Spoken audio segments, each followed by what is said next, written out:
For today's video mga ka-Friendsie, tayo po ay magawa ng potato balls. At ayan na nga, simulan na nating magbalat ng patatas. Ilang piraso laang naman po ito pero marami na tayong magagawa. Pag po baya naman ako'y nakatambay din sa aking kubo ay gusto ko'y ako'y may inangot-ngot kaya po ay naisipan kong magluto ng ganare. At napakadali laang din po talaga nitong gawin. Hiwa-hiwain laang po natin yan ng pa-cubes. At panigurado po ito talaga'y magugustuhan ng mga bata. Dahil parang katulad laang din po ito ng French fries. Dahil medyo malutong-lutong din ito pag naluto. Pagkatapos nga po nating hiwa-hiwain yan ay atin namang ahugasan. Pagkatapos nga nating hugasan ay isalang na natin dito sa kawali. At apakuluan laang natin ng ilang minuto para lumambot. At lagyan na natin ng tubig ng ating mapakuluan na. Napakadali laang po nitong lumambot at napakalingas ng ating gatong. Pagkatapos nga po ng ilang minuto ay ayan na lumambot na yung ating hiniwa-hiwang patatas. Patuluin muna natin dito sa pinggan para mawala yung kanyang tubig. Pagkatapos po nating patuluin yan ay atin ang durog-durogin gamit ang tinidor. Kaya nga po mas magandang labog na labog ang pagkakaluto natin sa patatas para po ay madali-dali siyang durugin. At pagkatapos nga nating durog-durogin yan ay pwede na nating kainin. Uy, hindi pa! Ay ilagay pala yung corn flour. Naglagay din tayo ng kaunting asin at mantika.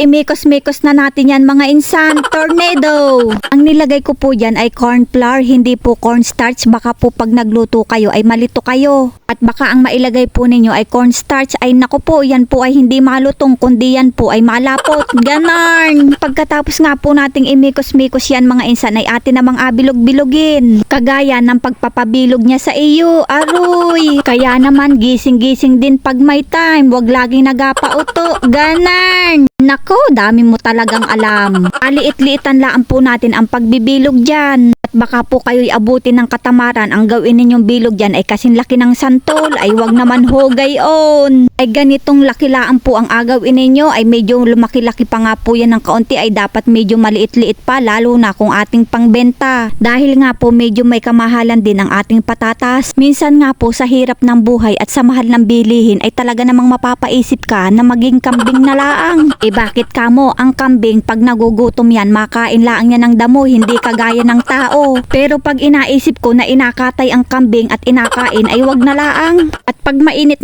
na po yung mantika ay ilagay na po natin yung potato balls. Dapat po talaga ay mainit na mainit yung mantika bago natin ilagay. Dahil pag nilagay po natin yan at hindi pa mainit ay hindi po natin yan mahahalo. Yan po ay madudurog-durog. Haluin lang po natin ng haluin hanggang sa maluto para po pantay ang kanyang pagkakaluto. Pagkatapos nga po ng ilang minuto ay ayan naluto na yung ating potato balls. At napakaganda nga po ng ating pagkakaluto. Dapat po hindi rin masyado malakas yung ating apoy dyan. Dahil pag binigla natin sa apoy yan ay yung balat niya ay parang kulubot. Tapos po ay hindi rin siya masyadong crunchy. Talaga naman pong napakaganda ng ating pagkakaluto. Kahit po hindi na tayo naglagay ng food color ay ganyan na ang kulay. Ay pwedeng-pwede po talaga itong gawing pang negosyo. Pag bininta po ninyo ito, pwede nyo pong ilagay sa paper cup. Pagkatapos po nating ahunin yan ay ilagay po natin dito sa pinggan na may butas-butas para po tumulo yung kanyang mantika. At alipat na natin dito sa bowl at alagyan na natin ng cheese. At damihan na natin para masarap. Pag nalagyan na nga ng cheese ay alog-alogin natin ng matauhan ay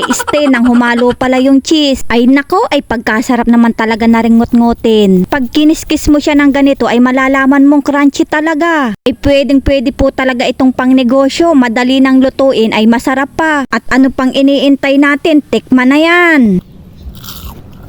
At gayon po ka-crunchy yung kanyang balat. Ay napakasarap naman po talagang ngot-ngotin at paniguradong mauubos ko na naman itong isang pinggan. Kung ayaw naman po ninyong lagyan niya ng cheese ay pwede naman po ninyong isawsaw yan sa mayonnaise or sa ketchup. Pero mas okay po sa akin ang cheese. Talaga naman panalong-panalo, masarap. Tapos ang pagkakalagay ko po dyan sa cheese ay hindi ko talaga tinipid. Kaya talaga namang napakasarap. Dahil nga ako'y sarap na sarap, abay naubos ko na naman. Dahil bitin nga ako'y magaluto uli. Mga ka-Friendsie, pa-subscribe na lang po ng aking YouTube channel. Thank you for watching po and see you again.